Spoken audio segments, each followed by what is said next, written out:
Buenos días. Buenos días. ¿Cómo están todos? Bendecidos. Bueno, nada más para saber cuántos estuvieron ahí en la otra iglesia cuando me tocó predicar. ¿Alguien? El pastor. ¿Y los demás dónde estaban? Todavía no estamos aquí. No tanto. No habíamos nacido en Cristo. Bueno. Está bien. Entonces están dispuestos para recibir la palabra. Bueno, vamos a abrir nuestras Biblias en 2 de Corintios capítulo 8.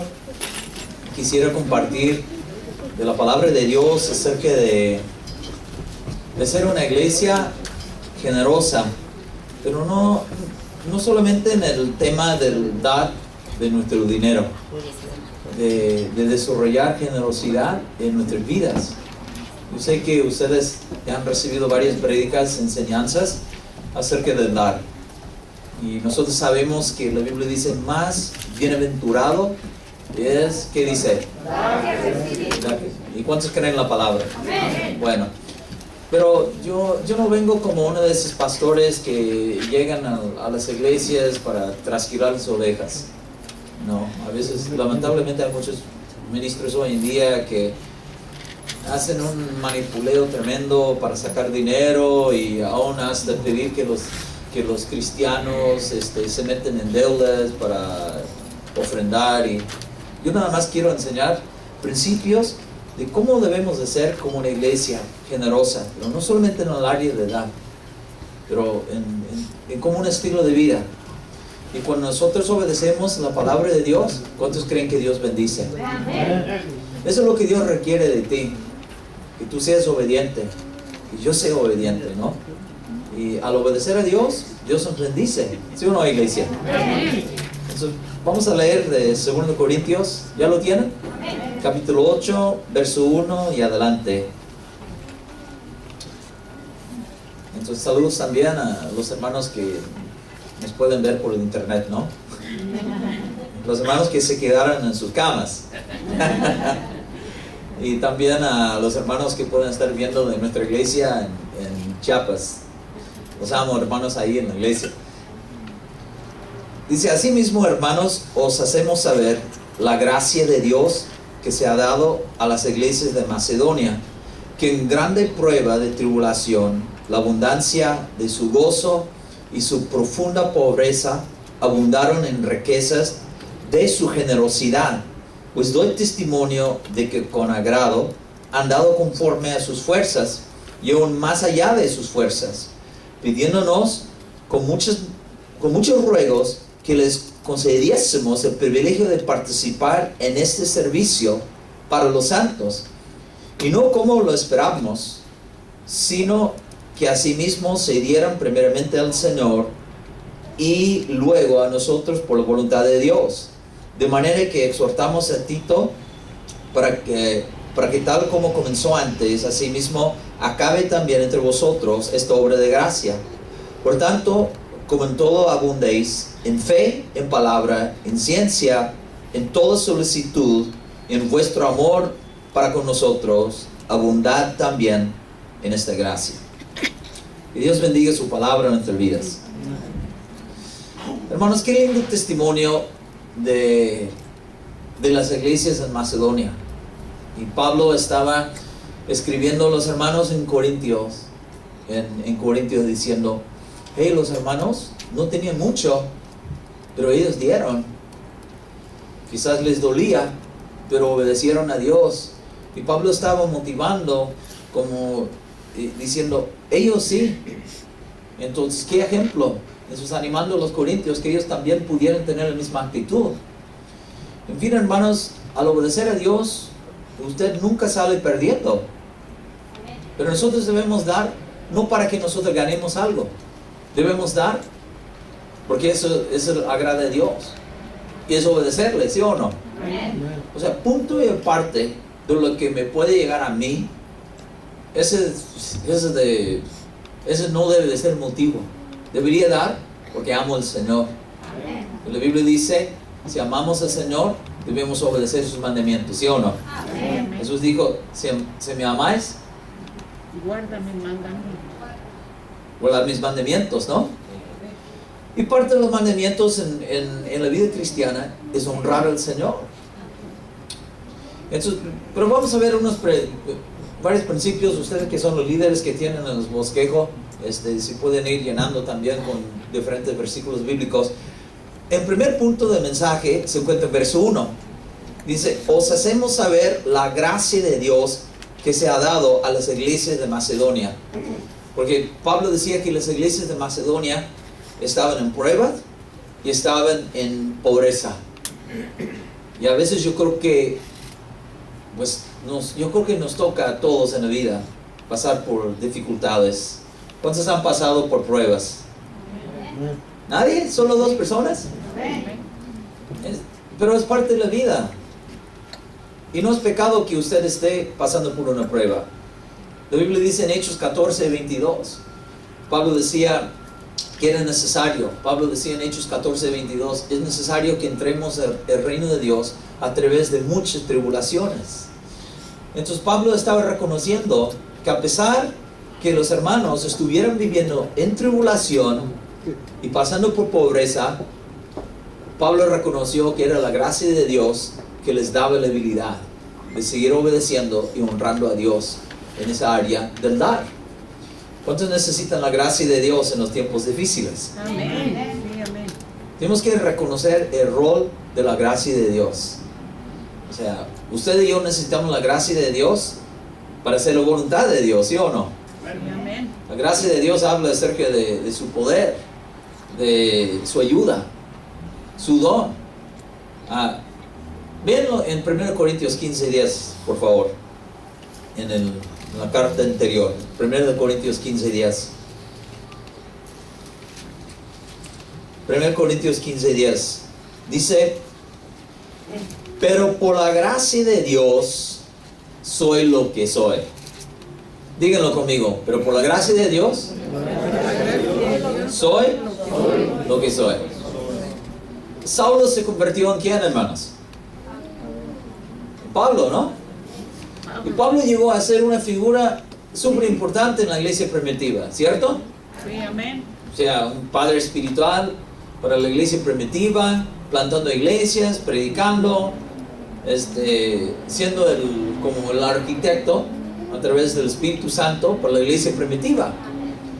Pero Pablo reconoció que no fue él, ni siquiera fue su inteligencia, no fue por sus deseos humanos, fue por la gracia de Dios.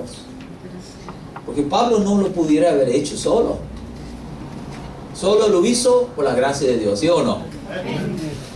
Entonces tenemos que reconocer el rol de la gracia de Dios. Nosotros tenemos que depender de la gracia de Dios para poder hacer su voluntad, en lo que sea. Por ejemplo, si usted dice, híjole, yo tengo una situación difícil, que nosotros, como el título de la serie, que soy mago o adivino, ¿cómo lo voy a hacer, Señor? ¿Cómo puedo seguir honrándote en esta área? Por la gracia de Dios usted podrá. Porque la gracia de Dios nos da la habilidad para hacer la voluntad de Dios. Amén. Por la gracia de Dios, Saulo se convirtió en Pablo, y Pablo pudo hacer todo lo que hizo por la gracia de Dios. Por la gracia de Dios, permite usted que usted sea la persona que Dios quiere que usted sea, y permite que usted haga la voluntad de Dios, aunque para usted humanamente diga, es imposible. Alguien me preguntó cuando recién inicié la iglesia en Chiapas. Alguien me preguntó, ¿cómo lo hace? Chiapas es una zona peligrosa, hay setas, hay secuestros, hay mucho movimiento de la gente indígena, hay persecución para los cristianos, es una zona muy pobre. Y yo les dije, por la gracia de Dios. No es por mi poder, no es por mi inteligencia, es por la gracia de Dios, ¿sí o no, hermanos? Tenemos que reconocer el rol de la gracia de Dios. Sigamos, 1 Corintios 15:10. Pablo dijo, yo soy lo que soy por la gracia de Dios, y su gracia no ha sido en vano para conmigo. Antes he trabajado más que todos ellos, pero no yo, sino la gracia de Dios conmigo. O sea, la gracia de Dios, cuando fluye, permite que usted haga lo que debe hacer. Pablo reconocía lo que él hacía no era por su poder, era por la gracia de Dios, ¿sí o no, hermanos?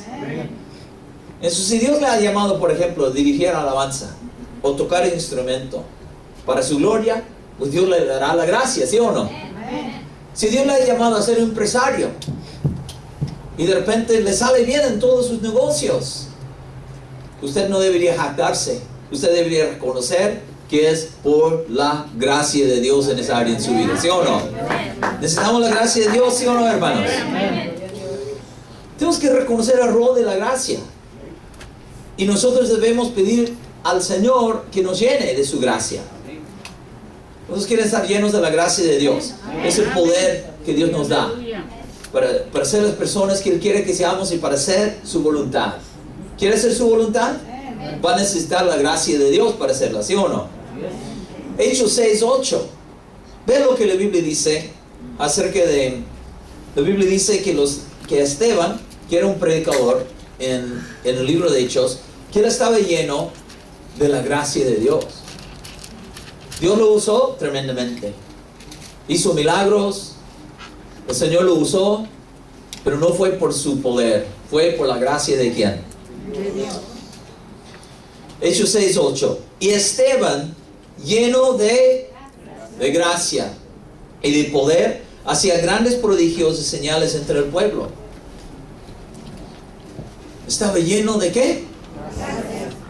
Pues si Esteban necesitaba la gracia de Dios para predicar y hacer milagros, ¿cuántos quieren la gracia de Dios en su vida? Yo también. Yo necesito su gracia para predicar hoy, para que este mensaje edifique su iglesia, para que este mensaje edifique la gente, ¿no? Necesitamos la gracia de Dios, hermanos, en todas las áreas de nuestra vida. Y claro, en el dar también. Porque usted dice, no hombre, pero yo no veo porque tengo muchas deudas y ¿cómo lo voy a...? Por la gracia de Dios usted podrá. ¿Sí o no? La gracia de Dios nos permite hacer lo que debemos hacer. En vez de estar llenos de la gracia de Dios, muchos de nosotros andamos nada más llenos de la gracia de los tacos. O la gracia de In-N-Out. ¿Tienen In-N-Out aquí? ¿Sí? Es uno de mis lugares favoritos cuando me toca visitar a California. Es una indirecta, amigazo. In-N-Out, vamos. Pero los cristianos, en vez de solo andar llenos de gracia, de grasa de Sizzlers y In-N-Out y McDonald's, debemos llenarnos con la gracia de Dios. Amén. ¿Sí o no, iglesia? Amén. Que esa iglesia sea una iglesia llena de la gracia de Dios. Entonces Pablo reconocía diciendo, hermanos corintios, los hermanos en Macedonia siguen siendo pobres, pasando por tribulación, pero reconozco que es por la gracia de Dios. La gracia de Dios nos da estabilidad para vivir encima de la normalidad, para hacer la voluntad de Dios, aunque cuando sea difícil. Necesitamos esa gracia, ¿sí o no, iglesia? Sí, amén. Y sigamos, 2 de Corintios, capítulo 8. El rol de la gracia. La gracia de Dios nos da esa habilidad para hacer su voluntad. Amén. Verso 2 dice, que en grande prueba de tribulación, la abundancia de su gozo y su profunda pobreza abundaron en riquezas de su generosidad. Que en grande prueba de tribulación. Ellos no estaban pasando por un tiempo difícil. Estaban en una gran prueba. Muchas veces como cristianos, en el tiempo de prueba, a veces nosotros dejamos de ir a la iglesia, dejamos de obedecer, a veces en vez de acercarnos a Dios, a veces nos alejamos de Dios. Es un error. En la prueba debemos acercarnos al Señor, ¿no? La Biblia dice en Salmo 46, verso 1, Dios es un pronto auxilio en el tiempo de ¿qué? ¿Bien? La tribulación. Así es. Entonces Dios quiere ser su refugio en la tribulación. ¿Qué hace un refugio? Usted corre para refugiarse dentro de un refugio, ¿no? La Biblia dice en Proverbios 18:10, torre fuerte es el nombre del Señor, a Él correrá el justo y será levantado. Amén. En mi tribulación, si yo quiero que Dios me levante, debería correr hacia Él en vez de alejarme de Él. ¿Cuántos cristianos en la tribulación dejen de venir a la iglesia? Muchos. Dejen de dar, dejen de congregarse, dejen de estudiar la Biblia, dejen de orar. No, en la tribulación las iglesias siguen obedeciendo, siguen dando. Nosotros debemos obedecer aún en la tribulación. ¿Cuántos creen que debemos hacer eso? Muy pocos amén. Amén. Aunque no estén de acuerdo, la palabra lo dice, ¿no? Hermanos, es muy importante que nosotros podamos obedecer aunque esté en la tribulación. La tribulación nos prueba. La palabra tribulación en el griego, en el idioma original del Nuevo Testamento, significa presión, estrechez, angustia, aflicción. Estaban en un tiempo difícil, pero a pesar de pasar por un tiempo difícil, siguen obedeciendo. ¿Cuántos quieren obedecer al Señor? Amén. Aunque sea difícil, aunque le cueste, que usted siga obedeciendo. Amén. Por ejemplo, alguien le puede ofender y usted puede tener ganas de pegarle en la cara o guardar rencor, pero usted sabe lo que la Biblia dice: debo perdonar a esa persona, no debo guardar rencor. Aunque le cueste, usted debe obedecer, ¿sí o no? Nosotros debemos obedecer en la tribulación.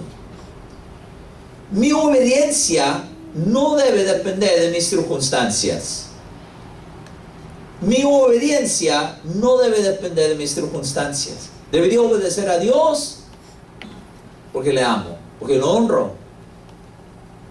Mi obediencia no debe de ser algo fluctuante. No debe ser algo condicional. Mi obediencia debe de ser un absoluto en mi vida. Amén. Debe ser algo constante en mi vida.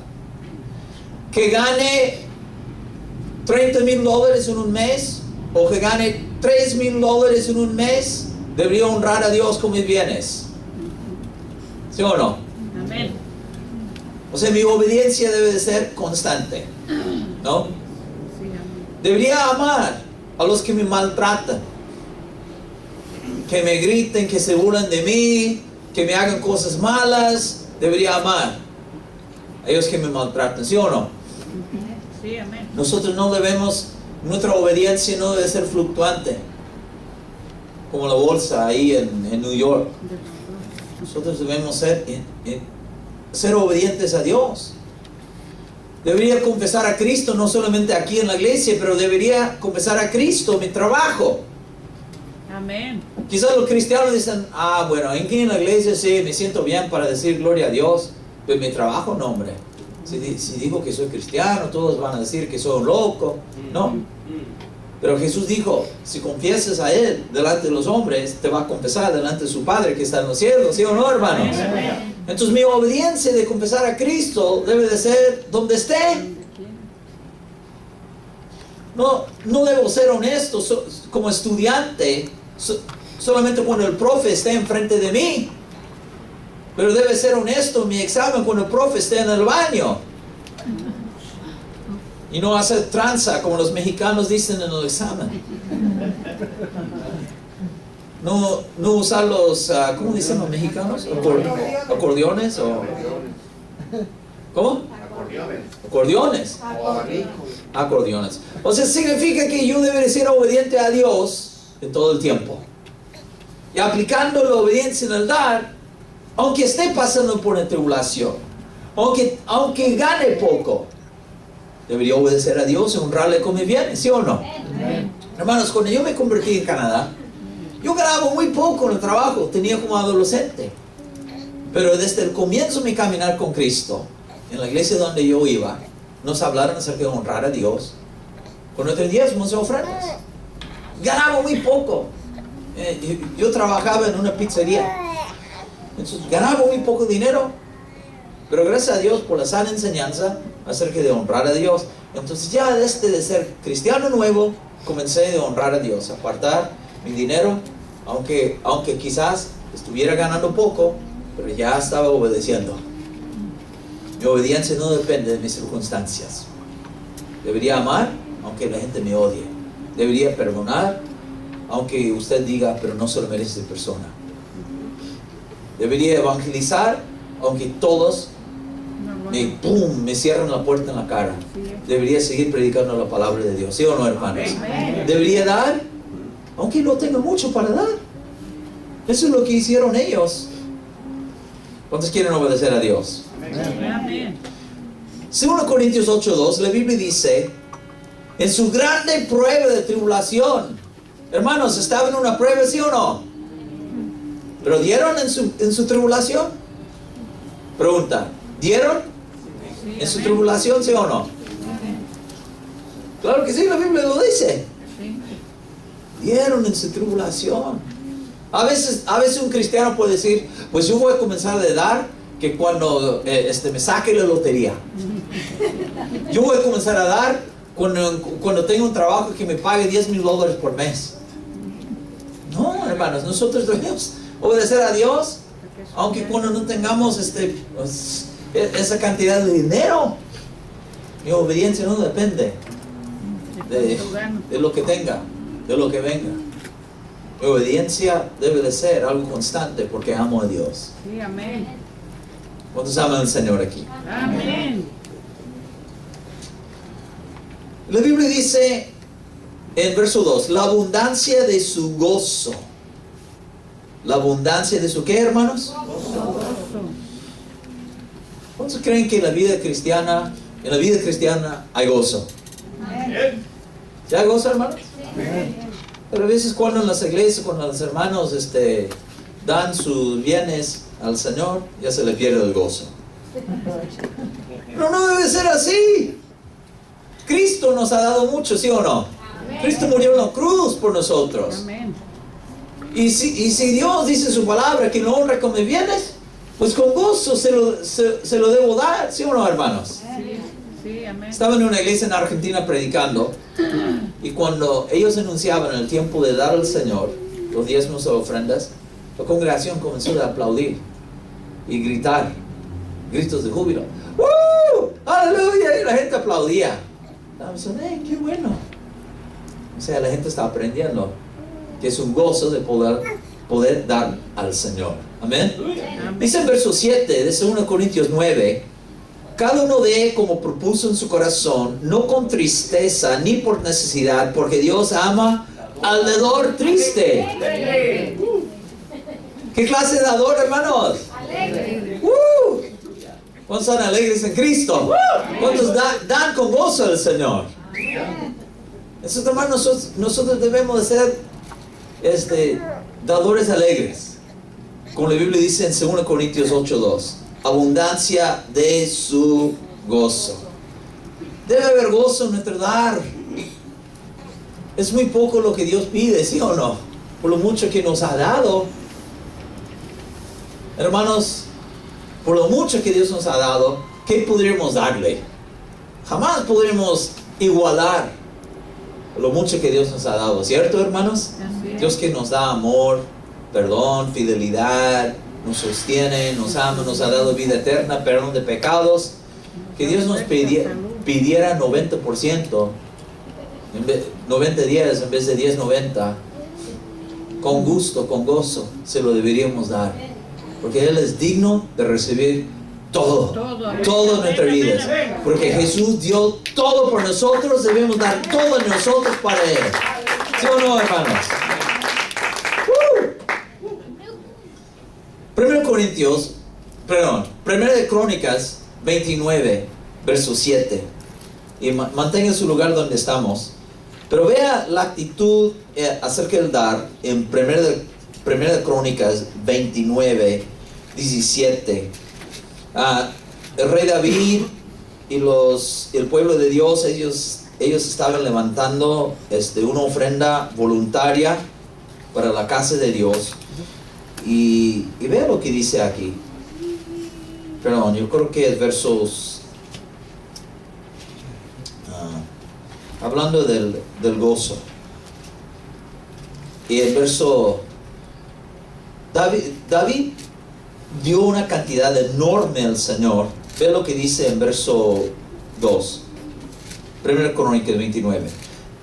Yo con todas mis fuerzas he preparado para la casa de mi Dios oro para las cosas de oro, plata para las cosas de plata, bronce para las de bronce, hierro para las de hierro, y madera para las de madera, y piedras de ónice, piedras preciosas, piedras negras, piedras de diversos colores, toda clase de piedras preciosas, piedras de mármol de abundancia.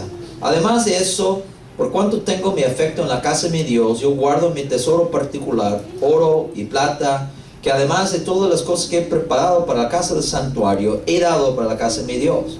3,000 talentos de oro de Ofir, y 7,000 talentos de plata refinada para cubrir las paredes de su casa. Oro pues para las cosas de oro, y plata para las cosas de plata, y para toda la obra de las manos de los artífices. ¿Y quién quiere hacer hoy ofrenda voluntaria a Jehová? Fue una invitación. ¿Quién quiere? Debemos tener voluntad en el dar. ¿Qué debemos de tener? Voluntad. ¿No? Es algo de querer. Pero lamentablemente muchos predicadores manipulan.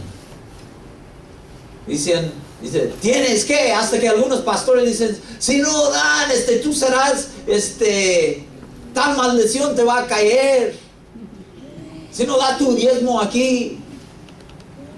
Usan trucos de manipulación y temor, y en vez de el que quiere. Si de verdad si amamos al Señor, debemos querer.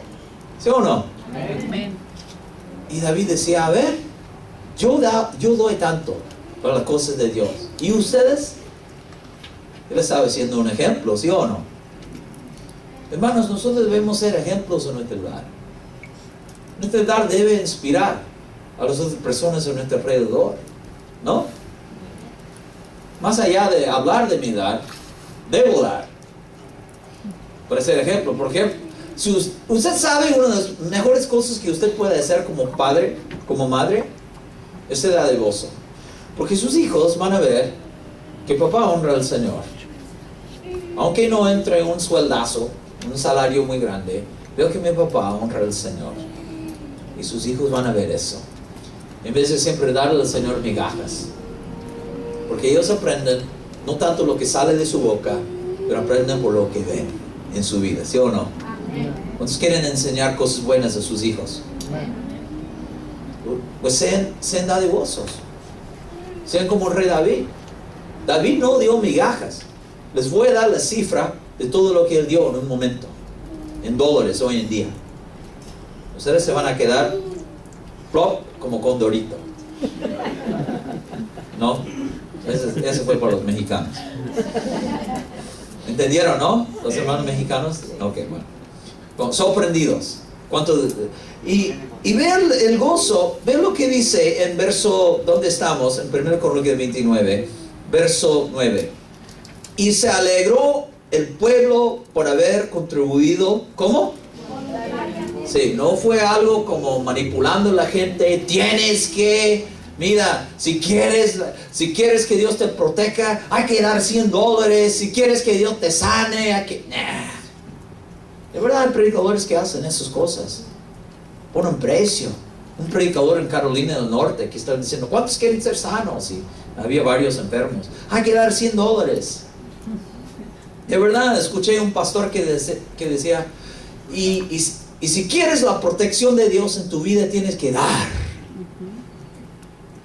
Como vendiendo las cosas de Dios. Esos son trucos de sacar dinero de la gente. Hermanos, el motivo del dar debe ser nuestro amor por el Señor. Amén. Y si amamos al Señor, debemos guardar sus mandamientos. ¿Sí o no, hermanos? Sí, amén.